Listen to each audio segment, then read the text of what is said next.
I want to pay my respects to the Wurundjeri people of the Kulin Nation on whose lands we are meeting. Tonight, will politics stand in the way of the government's housing plan? And as the PwC scandal rolls on, is it time for a Royal Commission? Joining our panel, Green Senator for South Australia, Barbara Pocock, who has been spearheading the Senate inquiry following the PwC tax scandal. Youth advocate and CEO of the Australian School of Entrepreneurship, Jahin Tanvir. Minister for Finance and Women, Katie Gallagher, a Labor Senator for the ACT. Liberal Senator for WA, Dean Smith, the Shadow Assistant Minister for Competition, Charities and Treasury, and actor, writer and comedian Luke McGregor, who is probably still recovering from last night's Logie Awards, just saying. Also tonight, Scott Morrison has defended his record on Robodebt. Should he resign?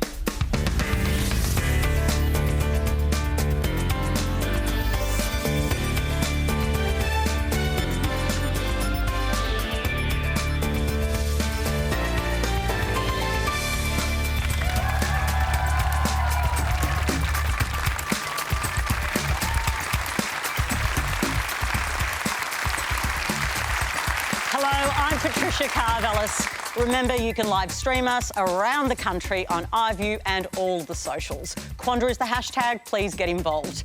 To get us started tonight, here's a question from Alex Robinson. Today, Scott Morrison defended himself against the Robodebt Royal Commission's findings, with excuses like the scheme started 12 months after he left the social services portfolio. The coalition government was warned multiple times of its illegality. Robodebt led to suicides and the destruction of livelihoods. How have those directly involved in Robodebt, and really all of those in the coalition, not all resigned in shame? Dean. Thank you very much for that, PK. Look, I think the first point is the judicial process has to be gone through. I think everyone would accept that that's a first order principle in our country, and as outrageous, I think, as many people found the Royal Commission findings and the series of events that were disclosed through that process, the judicial process must be respected. In terms of Mr Morrison's future, that's absolutely for Scott Morrison, but I think it's also for the electors of Cook. And until the electors of Cook start to express their disappointment or their frustration, then I think Mr Morrison will stay in the Parliament. OK, how do you ascertain that? Well, I think it's not a part of the world I'm very familiar with, PK, but parliamentarians are responsive to their electorates. I think in recent years we've seen communities get very, very active about a whole range of issues and make their voices and their concerns known. So is the Liberal Party monitoring the electorate's reaction to this? I wouldn't know that. I doubt that, but I wouldn't know that. But it really is a decision for Mr Morrison, and it really is a decision for the electors of Cook. And until the electors of Cook start to say, we're frustrated by this, we're disappointed by this, then I think it's status quo. OK. Katie Gallagher, is that satisfactory, that it's ultimately up to voters? What did you make of what Scott Morrison said? Well, I only read it on the way down here this afternoon because we were in the Senate this afternoon, but I wasn't surprised by it. I have to say, I think a hallmark of Scott Morrison's prime ministership was it was never his fault, it was always somebody else's fault, and I think we saw that in the explanation today. I had nothing to do with it, it was all these other people. There's no doubt Robodebt was a gross failure of public administration. The executive government has responsibility. The public service has been found to be wanting as well. And there's significant change we need to bring about to make sure it never, ever happens again, because people's lives were lost, as you said, families are mourning.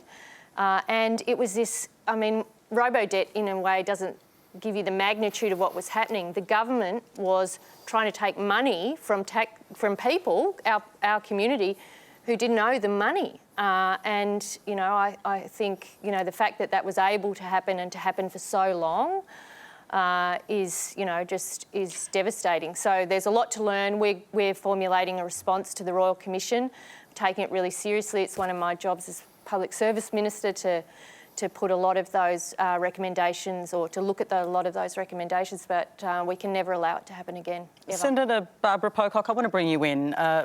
Scott Morrison said that ultimately this is unsubstantiated, it's contradicted by clear evidence. What do you make of his defence? I think it's appalling. I mean, we've had a Royal Commission, which we've all paid for. It was very thorough. It went deep. It got people's stories out on the public record. It has told the full story. A very authoritative figure led it, who has the trust of the community. So I think Scott Morrison has really overstepped the mark today in that comment. I mean, we have the Royal Commission and its findings. We need to act on them and meet, as Katie said, the grief and the loss and the damage that the Robodebt scandal has caused. And it's really shaken people's confidence. Should he resign? In our I believe he should. Well, I think people should take responsibility Katie for such Gallagher, a do you think he failure. should resign? Well, you know, he's an elected member of Parliament, so only he can determine that. No, that's well, but it's mechanically true. the way, but do you think he should resign? Well, I think he should take responsibility for the role he played, and that should have consequences. And what we saw today is, again, someone who's failing to take responsibility and happy to blame others. OK, and Senator Dean Smith, do you think he's taken responsibility today? What did you make of the way he framed it? The Robodebt issue, many parliamentarians saw play out for themselves because impacted people called the offices of parliamentarians, as they do, seeking assistance.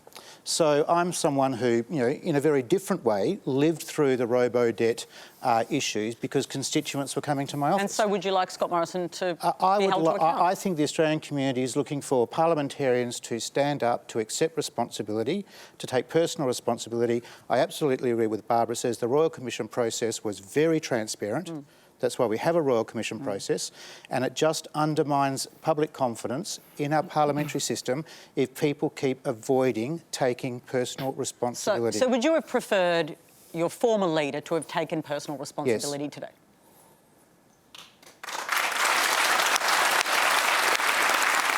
And I have a follow-up to that, and you won't be surprised. Does it do the Liberal Party brand damage that he hasn't? Yes. How much damage? I think a lot. I think a lot. You know, the Liberal Party is in a rebuilding phase. Many will regard the last election as decisive in terms of what lessons the community was sending the Liberal Party. We have a lot to do in terms of rebuilding trust between the Liberal Party and the community. Issues like this stand in the way of us being able to rebuild that trust. It's very, very difficult for the Liberal Party to move forward while these issues are unresolved. And while I understand you say it's ultimately up to him and his the people in his electorate, what you're really saying is it's really hard for you to rebuild while he's there. Yes. How hard? I just want you to give me a sense of it. Luke, you're next. Sorry, I was just going to say, it's a weird thing to say to someone, if they do something wrong, it should be up to them whether they keep their job or not. I think I should keep my job. I feel like, no, you should lose it. Like in an office, if someone set fire to the facts, you wouldn't say, you can decide whether you keep working or not. Like, you just fire them, right? And I feel like Scott Morrison should just go. But, PK, it is important to... Whatever people's personal political opinions might be, the Royal Commission is a step in a judicial process, and it is a fundamental feature of our country. For sure. That the judicial process must be upheld and it must be respected. But personal responsibility must be taken. As well. But, you know, there is a judicial process. The Royal Commission was the first part of that. We've still not seen the sealed section. You know... Would you like us to see it? I'm curious to know why it wasn't disclosed, yes. OK. Jahin, Scott Morrison has obviously defended himself, his own legacy today. Would you like to see him resign? I think, to put it plain and simple, looking at the situation, the thing that we're not focusing on is the lives that are being lost, that have been lost through this Robodebt. And I think accountability needs to be taken. There were consequences of lives being lost, and I think that is the narrative that we need to focus on and really talk about rather than playing politics here, if I may put it that way. So I think accountability needs to be taken, and consequences do affect people, no matter what level they are at. Next, we'll hear from Grace Lewis. Grace Lewis. Thank you. It's your moment. This question is for Senator Barbara Pocock. The PwC tax scandal just keeps getting worse and worse, and the leaks and bombshells keep coming. Do you think there is the potential for a royal commission to occur in this area? Well, Grace, you're right. The scandal has just kept unfolding, a terrible gift that keeps on giving. A company that's broken very serious ethical rules and has profited from using confidential government information to assist the largest multinationals on the planet to avoid Australian tax. So it doesn't get much worse than that. And we have a very vigorous process underway in the Senate where we're sort of peeling back the layers and taking the lid off the box, if you like. But the problem I think we are seeing is not just something that is confined to PwC. The big four consulting companies as a group have a business model which means they aggressively pursue contracts. That's their business model, and everything else, including ethics, fall victim. We have learned to that in many places, and a lot of the business they've created is in the public sector, scooping out public sector dollars which they have profited from. So there are some really big issues here, Grace. You're absolutely right. We've got to look at value for money. When we use consultants in the public sector. We've got to eliminate conflicts of interest, and we've got to hold big companies, these are billion-dollar companies, to account. And I think the Senate is doing a very good job at present. It's got plenty of work ahead of it. We're questioning all of the big consulting companies, and there are some important, obvious things we need to do, which I think we can look to hearing in our Senate report. Things like changing their structure so they're not partnerships, they're corporations, and they have to be transparent. Ensuring that they are regulated more than they are right now. So I think there's some things that the Senate will work out need to be done, and I think the question of the Royal Commission lies before us. If we still need more detail, quite possibly we will to go deeper. Whatever we do, I don't want us to be back here in 3 years with another set of scandals in front of us trying to clean up. We need to do a really good solution now. Let me just clarify, there is a national integrity body now. Yes. Can it do the work, or do you think a Royal Commission is necessary? I think the National Anti-Corruption Commission can look at certain kinds of acts, and certainly there are quite possibly criminal activities that have been undertaken that do need attention. But we also need to look at the business model, at the agglomeration of conflicts of interest that are built into the structure of these firms, at the working conditions that affect the health and psychological safety of people who work there, and the fact that billions of dollars of public money, their growth in the last 10 years has been your money, taxpayers' money, to scoop out tasks that should be done by a robust, well-financed, well-managed public sector, and that's our challenge. Dean Smith, what more do you think should be done? How seriously do you think this should be taken? Is a Royal Commission warranted? Well, I think we're way too early to be talking about a Royal Commission. Why? Well, because I think the Senate process that Barbara and others have been involved in is living up to expectations, is peeling back the layers. I think it's been very, very effective. I was only saying to Barbara earlier this evening that I think it's a powerful demonstration of how the Senate does work and does good work. And it's been done in a very, very collegiate way. And once the evidence through that process is known, is revealed, then that is the right time to consider a Royal Commission. OK. Luke? I mean, I think it's... PwC is obviously a for-profit company. A lot of all the consulting companies the government uses are for-profit, They're not right? charities. Yeah. They're not doing it for the love of it. No. I think it's like really unsurprising that this happened. Like, I think it's useful to think of corporations like robots. Like corporations have a goal, and that's to make money. And PwC saw an opportunity to use the information they had from the government to make money. And it's bad to say, I think, like PwC is a bad one. All companies are trying to make money. They're trying to maximise their profit. So if the government doesn't put things in place to minimise the consequences of that, then this happens. This doesn't happen just with consulting. It happens with any company that you hire with a profit motive to do a public service. Their goal's to make money. Their goal's not to do the best thing by the Australian people. So it's no surprise this happened. It's going to keep happening unless we really, really regulate against it. But the trouble is, Luke, can I just add, they're not corporations. They're partnerships. They are not required to give the Australian community transparency about who they pay and how they pay themselves. They're not required to give us audited statements. They don't pay corporate tax. They don't pay payroll tax on their partnership payments. They're very different. If I can bring in the Minister, Katie Gallagher, can you fix it? And can you do it without a royal commission, or do you need one? Well, there's a stack of work underway. Obviously, there's the work that Barbara and Deb O'Neill are doing through the Senate process, which is thorough. And, you know, the Senate is a very powerful chamber. It's the chamber of scrutiny. It's appropriate that it uses all its powers available to look at this. The government can do other measures, which we're already doing, which we've talked about before, PK, about tightening up some of the rules about procurement. But the failure in this instance, in PwC, that the one that we're all talking about, wasn't a failure of procurement or contracting. In fact, there was no contract in place. It was a confidentiality agreement. And government often... Which they broke. They broke, exactly. But And government monetised. has to consult when it's developing policy. You can't develop policy in a room by yourself. You have to consult. They were part of this. They broke that. We've learnt a lot more. So there's definitely work that we have to do. Do you think there's a case for a royal commission? Well, I mean, I think everyone's waiting to see what the Senate committee comes up with, Okay. as it should. It's, you know, respect But just to that be clear about the process. government's position, you're open to a royal commission?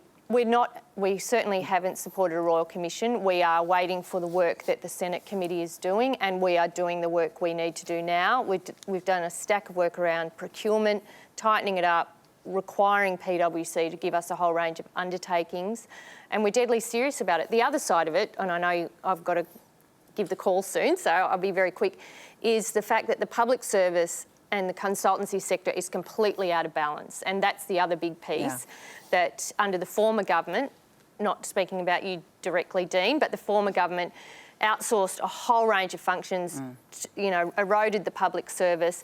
And so we have this terrible imbalance at the moment where we pay a lot more to get the same work done because the public service has been eroded, and we're fixing that as well.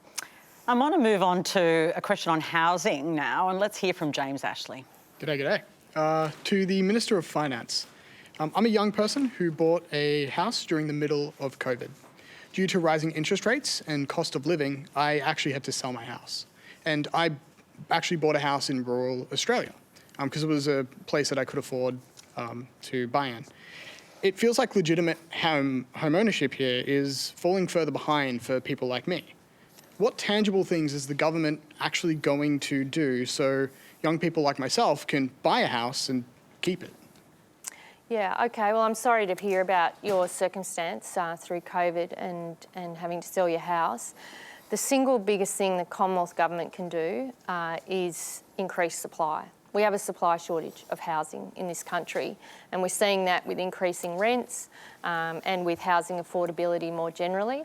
And so we've come at this, you know, in the last year, we've come into government and we've put in place a whole range of initiatives. So it's the Housing Australia Future Fund, which is currently being blocked in the Senate, but we have a whole range of other initiatives, including working with the states and territories to try and increase supply, because that is the lever the federal government has to it. States and territories run a lot of the planning laws and the rental laws and things like that.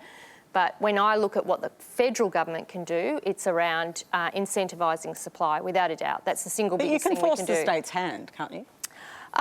Well, we can work with the states and territories. We can't force them to do anything, but we can work with them, and we're keen on that. Like National Cabinet, we've got a call back. They'll come back and talk about improving renters' rights towards the end of this year.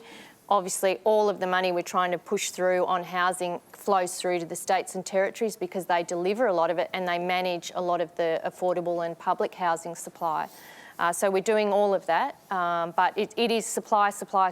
That's the thing we need to do. Jaheen, this is basically the story of your generation, isn't it?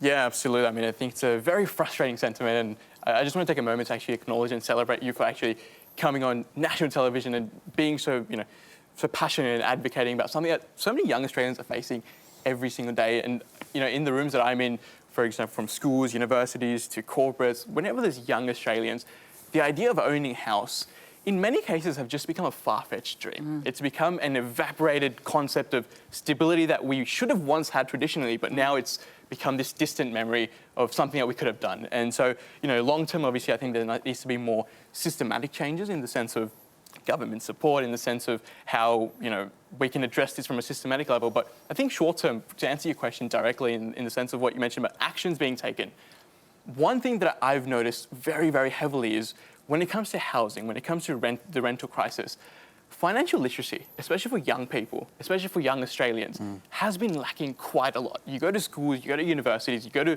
when people are thinking of, buying a house. What does it mean to put a mortgage? What does it mean to put a down payment? What does it mean to, save up money? These skills that you can learn and actually, go towards that lens of buying a house, we're not upskilling young Australians as much as we should be. And I think an actionable thing that can be done is, in the short term, teaching young Australians, hey, this is how you manage money, that one day this dream that has been evaporated from your lens can come back. This is how you can get a pay slip, this is how you can get your wages and actually save up. And I think fundamentally that skill, if we can... But even if that skill was taught, right, would that really solve it though? Well, I think it's an actionable thing that we can do immediately because most people, if you go into rooms, don't even know I've got to disagree. I feel that feels to me like, how we really focus on people trying to pick up litter, but we're ignoring like a corporation pouring nuclear waste into the river. Like our housing system is rubbish. Like it's awful. Like we've got negative gearing, for example, incentivises people to. Have a house at a loss, and just like, in the end, as a country, we have to decide, is it okay if someone owns 200 properties? As one person owns 200 properties? Or, like, something the government could do straight away is just buy up a bunch of houses that are for sale right now and then sell them back, and they're only allowed to be bought by people who are going to live in them. There's just so many different things we could do. And the housing fund's one of them. I think it's not far enough, but it's just... it's this core thing of it doesn't matter how financially literate you are if you can't afford something. It needs to happen. We need to really look at basically making it easier for people who want to live somewhere and harder for people who want to just hoard wealth. And is it something we say as a country, you can't have more than 10 houses? Or you can't have more than 100 houses? Katie Gallagher? Well, that's not the government's policy. No, but you've dabbled in negative gearing reforms before. We have. It's not the government's policy, and that's why we're focusing on supply. And even if you made changes to negative gearing, it wouldn't focus on the here and now, which is how do we generate supply, particularly at the affordable and supported housing end, and allow that type of housing to be close to where people live and work. And that's the focus of all of the measures that we're putting together. Can I come in and say something to James and ask him? Sure. Because, James, what you're talking about, your experience probably means you're now in a rental situation, absolutely. which, I think Katie's right to talk about supply. The Housing Australia Future Fund will not give us the level of supply we need. It's too small, it's too slow, and it's the wrong mechanism. Sure, but it's something, isn't it? It's something. It's 30,000 dwellings over 5 years. Yeah, so why hold it up? We've got 750,000 people on our social and affordable housing waiting list. The 30,000 will not even keep up with the growth of that list. It's one measure, but it will not do what we need. Okay, so let's try and do a deal here. Let's have this out, because today the Greens are saying, in the form of your spokesperson, we want to talk about doing more. And they're willing to, what, 500 million? We're asking for now. We've come back with another suggestion, 2.5 billion over the coming years, so that we can play catch up. Is that an additional, 500 million a year? On the plan? We've got an extra 2 billion from the government in June. Yes. We want to see an ongoing spend, 2.5 billion to grow the supply. Okay, so an extra 500 million. Is that something, you're the finance minister, is that something you're willing to consider? Well, we could resolve this tonight. Well, I don't think so. As much as Barbara and I could probably settle a whole range of things, we could. The government has responded. We put that extra $2 billion in. And the thing about the Housing Fund, to me, it's modelled on the Future Fund, right, which was set up many years ago, a sovereign wealth fund, essentially. The thing about it is it's enduring and it's ongoing, and it can't be dismantled. Okay, but answer my question with respect. An extra 500 million. Well, I can't spend more quickly. Well, we are spending. But are you considering it to get this through? Well, I'll have to leave that to the negotiations that are happening with the housing minister and how... But you know how much money is under the mattress, so could you do it? 20 billion sitting there. We want this bill through, and we think that bill and the fund, combined with all of the other things we're doing, Patricia, we've got $2 billion in the NIFIC funding. We've got $2 billion going to states and territories. We've got a $10 billion Housing Australia Future Fund. It's not a shortage of money. There's a shortage of political will in getting it through and getting it Let started. me just go back to our questioner, if I can. James, do you feel like that this is going to be resolved? Probably not. But I mean, like on the measure of supply, what I notice with a lot of new housing developments and sort of like building out new houses, developers are allowed to like release them all in stages. What that does is it sort of chokeholds supply and it makes it look like there's not as many, lots as there normally are. Why can't we implement something that completely and utterly bans that so they can't, make it look like there's not enough supply?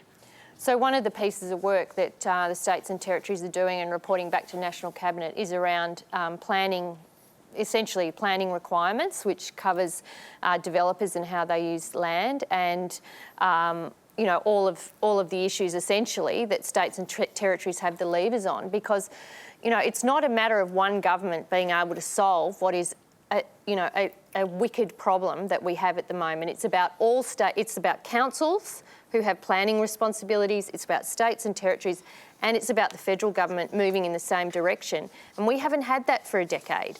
And so we have this big pent-up demand. We've got a housing crisis, and so all governments need to work together, and they're committed to do that through National Cabinet. It's also about leadership, and on rental, which is your new problem, James. And so 1 in 3 Australians now are renters, and the HAF and the current government policy does not deal with renters. And we need leadership from the Prime Minister to get the states together and let's go to a related topic if we can. On a related topic now, here's Peter Allen.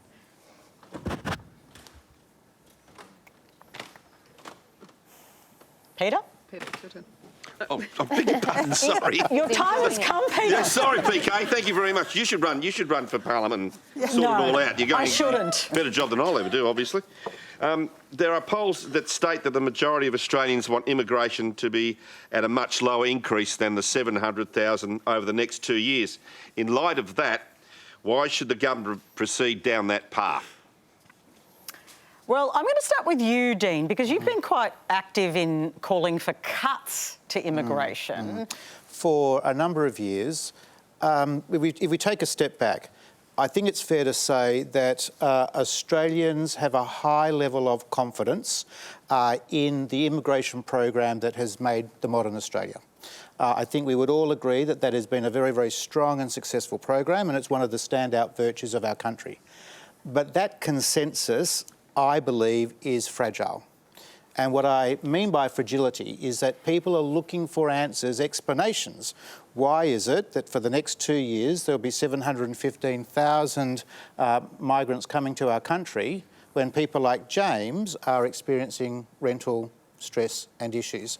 So in order to maintain high levels of public confidence in immigration, we need to have a capacity in our country to be able to talk about it openly, have the evidence demonstrated to us and revealed to us. Why is it, how is it that we get to 715,000 over the next 2 years?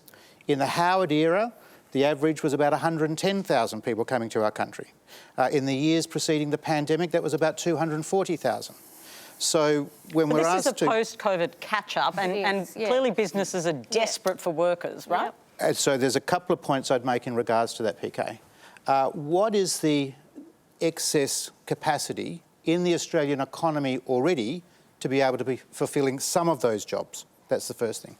The second thing is, as Katie has admitted, this is a wicked problem that we are facing, and it just seems to me at this particular point in time, we risk breaking that consensus, because 715,000 over 2 years is an astronomically large figure. Now, if Katie and the government can demonstrate to us that there is a plan, that in getting to 715,000 it was modelled, and these are the various inputs, then I think we can have a much higher level of confidence than we currently do. But in the Senate, at the Senate estimates process, very, very vigorous process, the way that governments, whether it's this government or previous governments, the way that governments come at decisions about what that immigration number is opaque. And Australians are looking for a greater level of confidence and understanding. Jaheen, I want to bring you in if I can. Yeah. I mean, obviously we are having a big debate in this country about levels of migration. Do you think it's fair enough to have a rethink about how many migrants we're bringing in? I mean, Dean, I respect you so much in the stance that you have, but I think I'd love to politically disagree with what you're mentioning. I think immigration, time and time again, has become the scapegoat in many cases for a broken system that is affecting Australians in many cases. I think you're talking about figures, and I guess I understand the 700,000, and it's a great statistic to hold on to in this case. But you're also forgetting what immigration has done for this country. If, as Australia, we're talking about...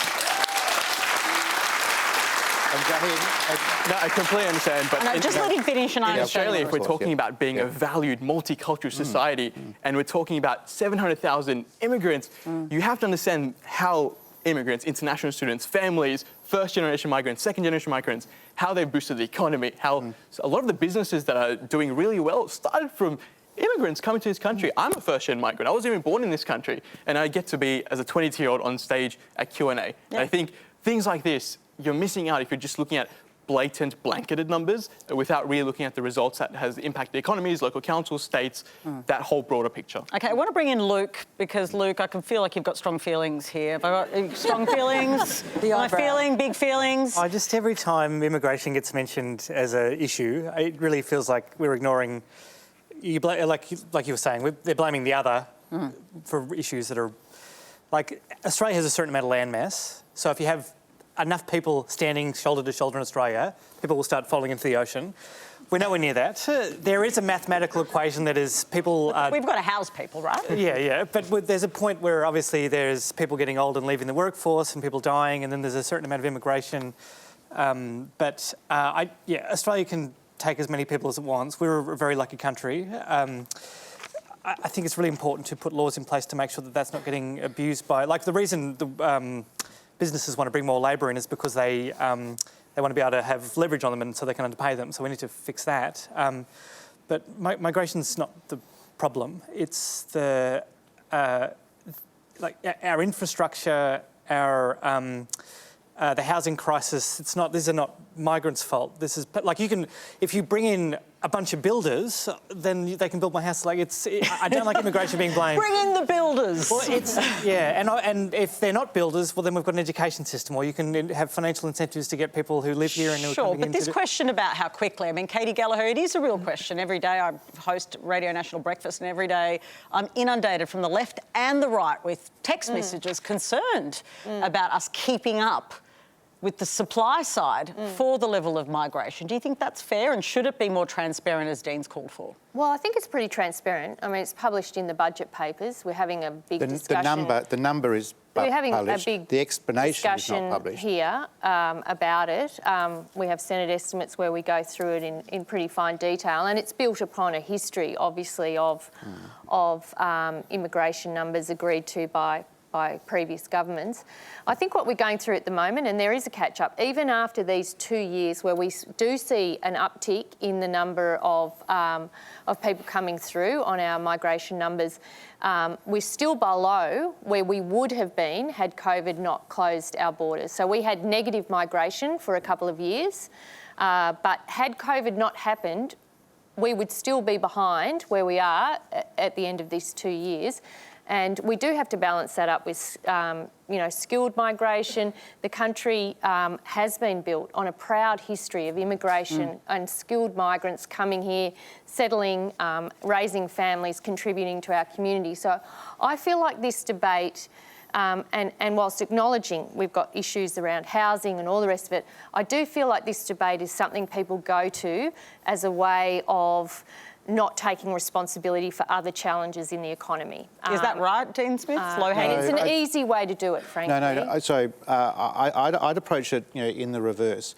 In order to maintain that high level of community endorsement and agreement with migration in our country, we need to allow Australians to be better informed about how these numbers are calculated, for Australians to engage in a process where they can talk about urban congestion, they can talk about ideas. Because the reality at the moment is the great bulk of those people that come to our country, and they are welcomed and the country is better for it, go to two places.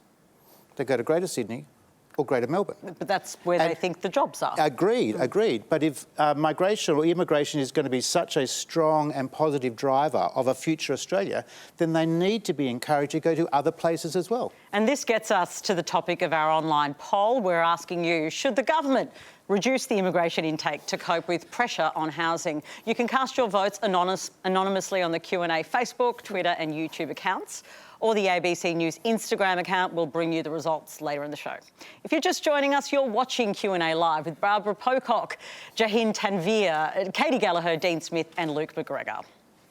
Plenty to get to tonight. Here's Josie Gregory Walker. Hi, Josie. Hi. When I was 18, I was a restaurant supervisor. I worked alongside another supervisor. Despite us performing the same job and having the same experience, he was paid more than me. My employer could legally pay me less because whilst the other supervisor was 21, I was only 18 and I was on junior rates. Are junior rates age discrimination? Jahin? Yes. They are? Hey Josie, happy Monday. Thank you so much for the question. Just to respond to your question, being 18, your supervisor being 21, the cost of a carton of milk is the same for an 18-year-old and a 21-year-old. So to be paid differently for doing the same work, same effort, same time, it's disgraceful. That's the bottom line. Okay. And so I'm sorry that you had to go through that. Yeah. Barbara Pocock, do we need to Totally change that? agree, yes. Our pay system should reward skill and contribution. It should not be age-based, should not be gender-based. No coincidence that your supervisor was also a bloke. We've got a continuing gender pay gap in our country. I was also a supervisor. We were both, we had the same role. You had the same role, but all just different about age. Yes. Yeah, and it's time we got rid of junior rates. They are very discriminatory and we need to fix it. One of the many things we need to fix in our labour market, including, of course, more security for workers in the kind of jobs Okay, just staying on this theme, Luke. Yeah, I agree. It's the same job. It doesn't make any sense to pay different rates. Well, the 18-year-old's cheaper. Yeah, it doesn't make any sense. Like, just pay the same. I can understand paying for someone to stay there longer to try and reduce attrition, but as far as someone doing the same job, whether they're 60 or 18, it should be the same pay. Dean? All things being equal, I can't understand why there would be a difference either. Right. So would you push your opposition to change its policy on this? Well, I think what's important is that we're looking at similar, if not the same, skills, being asked to perform the same task, being asked to perform the same hours or routine of hours. So, like I said, all things being equal, I can't understand why the differentiation would be necessary. Katie Gallagher, what was your first job? My first job was at a supermarket. Which one? It was called ShopRite at the time, turned into IGA. Back in the day where you had cash registers. Yeah, I was so fast. I was like, And now she's the Minister for Finance. Scanning looks so easy. I was like, you don't know what it was like. And then I cooked chickens for about 3 years for Woolworths, which I'm a vegetarian now, or have been. That's hilarious. Is it as a result of cooking the chickens? Look, I think I'm an mad animal lover, so I was never a great meat eater, but yeah, cooking, 60 chickens before 6 a.m. was next level. Intense. So will you change the laws? Yeah, I was about to ask. This is still a thing, right? Junior rates. It is, but I also just want to know about the left from- chickens. Are you getting rid of them? I don't know the chickens. No, the Sorry, I got lost. I got lost. Look, Luke's moderating now. We are doing a range of changes to IR, as we've been doing. We've had the first tranche, we've got the second tranche. I don't think it deals with junior rates, but we are absolutely focused on making sure people get paid properly and get good wage increases, and also that we close the gender pay gap in this country. But look, if there is something more to add, I'm happy to take your contact details and come back to you from what Tony else Burke's been what else dealing is there with to say though? Like junior Well, rates it's just exist, not and then you're in the it's government. it's not my portfolio, so But is it Does that make something you feel you better? think is worth pursuing? Look, I think the industrial relations system in this country is complicated, and you can't change. You can't change one thing without having a bigger look at it. And it's very controversial in this country as well. Any change to industrial relations often is very contested. But you usually fight the Liberals on those things, so why not on this? Yeah, sure. Well, we are. We've had our first tranche, which we have fought the Liberals on, and we've got another load that we're bringing through now. But if there is, I would have to come back on that. Look, it's not something that I have the answer for But you it's tonight. a simple question of fairness, really, isn't it? Do the work, get the same pay. And that's been part of our approach to industrial relations. Except in this instance. No, well, I'm not saying that. No, you're not saying I will anything. come back. I am saying something. Well, it's just that there's a problem here and you're the government and we're saying, well, can you fix this? And you're saying no. And someone doesn't come on and just unilaterally make a decision. That's not the way the government works. It isn't. It isn't. We run a cabinet government. If we're making changes, we bring policy through the cabinet considers them, and then we make announcements. I'm not sitting here and saying that we're going to make some change. But you can go back to the government and say this appears to be an issue. I've already said that I would do that. Let me ask a different and come question. back. Do you think it makes sense? Yes, I do think it makes sense. You think having junior rates makes sense? You think having someone be paid less for the same job? No, I think being paid the same for the same work makes sense. Right. So you disagree with the junior rates? You think they shouldn't exist? I think I've answered the question. She has. All right, let's get to another topic. Is Sian Grant-Hayes. My question is also for the Minister of Finance. I'm a Master of Teaching student approaching my second round of month-long unpaid placement, during which I'm left unable to work. This places a huge financial burden on my already modest student income. This is not an uncommon experience, with my peers reporting struggling to feed their families, selling their possessions, and taking out risky financial loans during placement periods. This financial strain is causing burnout amongst myself and my peers before we even enter our first paid teaching position. Given the increasing cost of living and the nationwide teacher shortage, will the government commit to funding paid placements for all pre-service teachers? Okay, I just want to start with you. I understand you have actually done unpaid work, right? Yeah, so academically, my background's in the healthcare side. So unpaid placements, things like unpaid internships, unpaid labour. It's a very common thing in universities, especially just to get accreditation. And they tell you, hey, you've got 3 months to do this unpaid placement. Really? And you will be able to graduate. If not, you will not be able to graduate. You'll be stunted in that progression of life. So how did you do it? How did I do it? You just have to do it. There is no movement around it. There's no fighting it because, again, if you don't do it, you can't graduate. You don't have those credit scores to graduate. So I think to answer your question again, before the Minister, I think it's ridiculous. I think in this day and age where there's the cost of living, where it's literally about survival, living paycheck to paycheck in many instances, to expect a young person, 18 to 25 to 27, whatever it looks like, to do unpaid work and survive is ridiculous. Barbara Pocock? Well, yeah, I think you're making a contribution, no doubt, in your internship and or your paid placement. And I think we've got an expansion in that kind of qualification requirement, which it imposes, as you say, a really significant cost on you. And it's not just young people, it's people retraining or people, when we need more teachers, we know, and you're training at a master's level, so, you've been doing a number of years. So I think it is very important that we consider rewarding people while they do productive placements and then go on to 30, 40-year careers in jobs where we really need you to be doing the job. So Minister, should we be paying for these internships? Well, it's something that has come up with the work that Jason Clare's doing in terms of looking at our future education needs and the value of teachers. But it's not only teachers, it's a whole range of areas, as you know. In healthcare would be the other obvious one, where a lot of the health professionals have to take nursing, midwifery, all of those health placements require students taking time off and often losing the jobs they have in order to do it. So it is something that is being considered and part of the work that Jason's doing, but also I think Mark Butler's been looking at it in health as well. Dean Smith, do you think that this is something we really need reform on? Well, I have to be completely honest with you, PK, and my apologies. I've heard a little of the issue, but I'm just not familiar enough to be able to make a comment or make a contribution. So my apologies, but I'm very, very curious. Yeah, well, I think one of the issues, and you can elaborate, is that some people can do it because perhaps they're from wealthy families or they have families that will support them, but not everyone has that. Yeah, absolutely. So how difficult has it been for you? Incredibly difficult. I relocated to Melbourne to begin my Masters of Teaching. I had incredible costs moving, relocating, and then I had to give up job opportunities because of my placements, delayed placements as well because of bureaucratic issues in the university. So it was an incredibly tough time.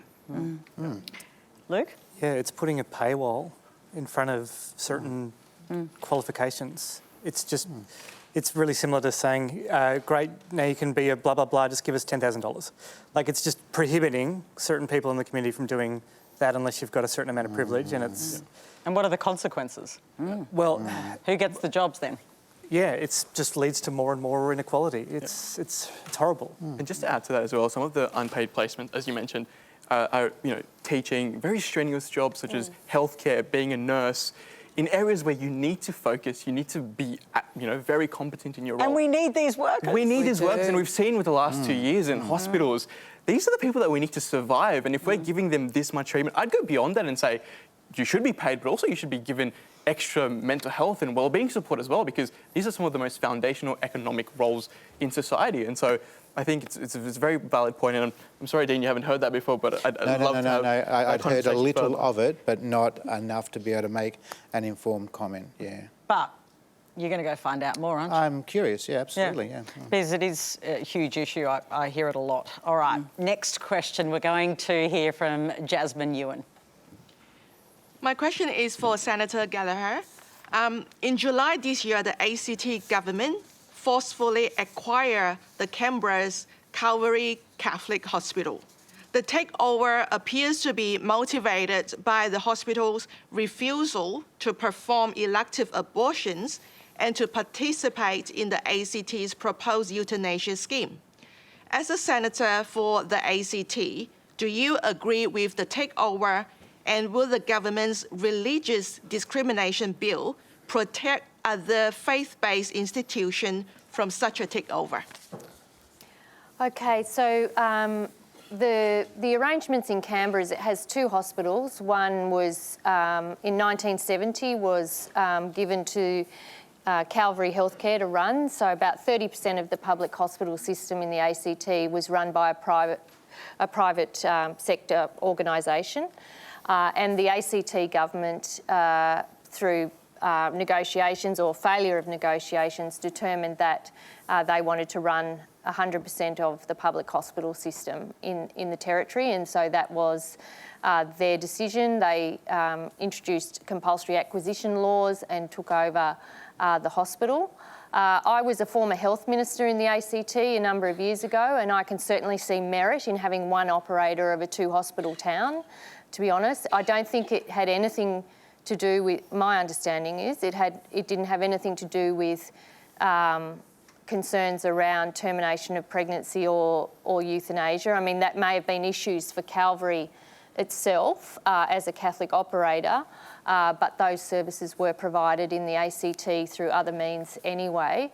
So I think I see this as quite separate, really about how to ensure we're running a public hospital system for a small community in a two-hospital town, and then issues around religious discrimination laws, which the attorney and others are working on, are quite different to what happened in the ACT. I mean, there's been quite a long history about the provision of public health services. Dean Smith? Well, you're probably aware that, there is a Senate inquiry that's been initiated into this. I think so some of those issues that people have been concerned about will be revealed through that. I think in a prosperous country like Australia, we would like people to have health choices. So public and private hospital systems and healthcare systems operating together and in tandem with each other. And then in that sort of environment, then these sorts of issues hopefully wouldn't arise. I think the Senate inquiry process, again, another powerful demonstration of the work that the Senate does, I think will be quite revealing in regards to what have been the true motivations of the ACT government. Jaheen, you're from the ACT. This is a huge issue. Well, absolutely is. I think even with the ACT government mentioning it takes away a lot of their self-determinism, it takes a lot of their autonomy away from the federal government coming in, making a decision. But I think fundamentally the minister made the comment, and only that can be done in the sense I can advocate as much as I can in this capacity, but the decisions are out of everyday Ken Berens, as they say. So it really just depends on what can be done systematically. Barbara Pocock, is the Greens participating in this inquiry as well? I'm not sure. I'm sure if it's in the Senate, then we will be participating, but I'm not familiar with all of the detail of the decision. But I must say I do have a view that a hospital in receipt of public monies should provide the full gamut of medical services. Would there be a worry that this will become a precedent that in other states as well, whether it's a religious hospital or religious school, that the government might come in and forcefully acquire that institution as well? You're worried it will set a precedent? Yes. I mean, from my understanding, it has nothing to do with the religious or otherwise nature of Calvary. And I actually worked for Calvary for a couple of years as well. So, that's fine. I worked for them for a couple of years. But it is about how you run and how you build a public health system to run as efficiently and as effectively as you can with the taxpayers' dollars available to it. Luke, does it set a precedent? This hospital received public money, right? Well, Yep. if a religious organisation wants to open a private hospital with their own money, That's go for fine. it. But if it's receiving public money, it's got to do everything. Exactly. I just want to be really clear, abortion is healthcare, so if you're getting public money...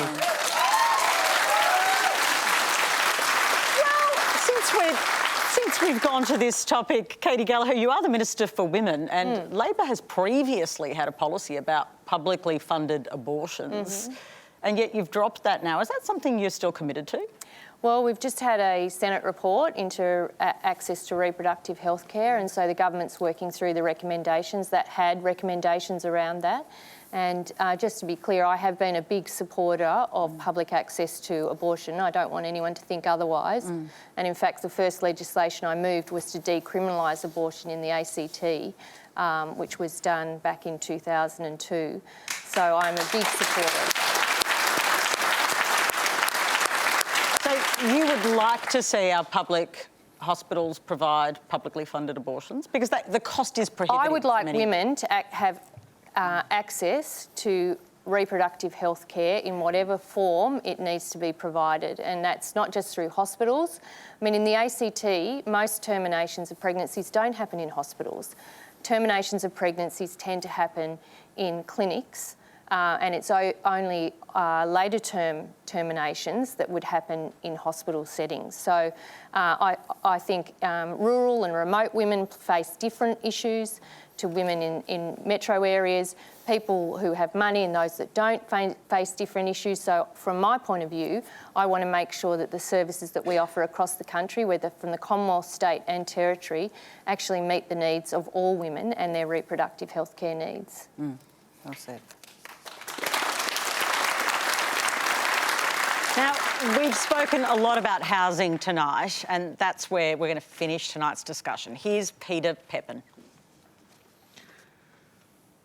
With working from home now being the norm for many employment environments, numerous office buildings in capital cities, especially government offices, are now underutilised. Is the retrofitting of these vacant offices into rental housing one solution to the current rental accommodation crisis? Luke? sorry. People are clapping because I think you like that idea, right? Yeah, OK. Luke, do you? Yeah, anything that increases supply, basically. I don't think the future fund is enough. I don't know why the government thinks that the government money is like a bank account. There's no bank with taxpayer money that they take it out of. The money just spends money into existence. So that's one idea. There's a million things you can do. Anything that increases supply, anything that makes it harder for people to buy houses to just rent them out is good. I also think stop raising interest rates would be another thing that would help first-time buyers. Interest rates don't impact inflation. I think it's a misconception. The Reserve Bank's and I know this is a bit of a tangent, I apologise, but so the answer to your question is yes. The reason the reason inflation isn't affected by the interest rate is because inflation is basically corporations raising their profits. So the OECD did a report, I think it was in June, saying that around over half of the inflation we're seeing now is by corporations driving profits. You've probably seen like one of your providers saying, instead of $11 a month, we're going to charge you $12 a month. It's to maintain their profits. So a better tax on ExxonMobil, for example, has over the last 8 years has made a revenue of about $80 billion, and they've paid zero tax. So we could, now in Norway, we share, the public shares about 64% of fossil fuel generated revenue, and in Australia we share 9%. So we just let other countries take all their resources and then we get 9% of that money back. So there's a lot of things the government can do to close loopholes and things like that to have more money to increase supply. The Future Fund is a really tiny step. I don't agree that we should hold it up, but it's a tiny little thing that they're doing that's not enough. Okay. So I want quick answers from all of you on this if we can, because there's something we need to get to. You'll see. Dean Smith, is it something we should pursue? It sounds great. Lots of people moving back into cities. The harsh reality is that the buildings will be owned by people. They'll be looking for a commercial return. That commercial return is going to affect the rent that someone has to pay on that property. That's the hard economics of the situation. No, so the government can purchase those buildings. Well, the taxpayer will then purchase the buildings. So then, at a time when we're people like myself are encouraging Katie and the government to do more to spend less, to put downward pressure on inflation. That is not a solution to this problem. So Japan has a debt to GDP ratio of around 250%. Australia's is around what is it 50, 60, 80? But out there, Australia Japan's is not Japan for a whole variety of different. No, because Japan has it's run by cows. So it's still humans. But I think in the question, I think, is a very, very powerful point, and that is that the housing solution or the rental solution will always involve lots of different types of solutions. Sure, there can't be one solution only. I think everyone would agree with that. Barbara Pocock? Yes, I think it's a great idea. It's already happening in various places, in various forms of ownership, conversion of inner. We need to build housing in our cities. So great idea, but it won't be enough. That's a supply idea. We also need to talk about rents and the level of rent, and we need to talk about renters' rights. So whoever is living and has the opportunity to move into those converted buildings has to have a livable rent. And at the moment, we have runaway rents. They're putting people into tents, in the parklands near where I live in Adelaide. All over our cities, we have a crisis in housing. So love that solution, but we need to do more in terms of rights for renters and capping rent. Now, we can bring you the results of our online poll now. You asked, and we asked you, should the government reduce the immigration intake to cope with pressure on housing? More than 6,000 of you responded. Here's how you voted. 59% of you said yes, 31% said no, and 10% are unsure. And some happy news. The Matildas have defeated Canada. Wait, people, it gets better. 4-0. That's not defeated, that's smashed to secure a spot in the knockout stage of the World Cup. I am so relieved. I've been worried all day, and that's all we have time for. Thanks to our panel, Barbara Pocock, Jahin Tanvir, Katie Gallagher, Dean Smith and Luke McGregor. I can't even talk, I'm so excited. Thank you.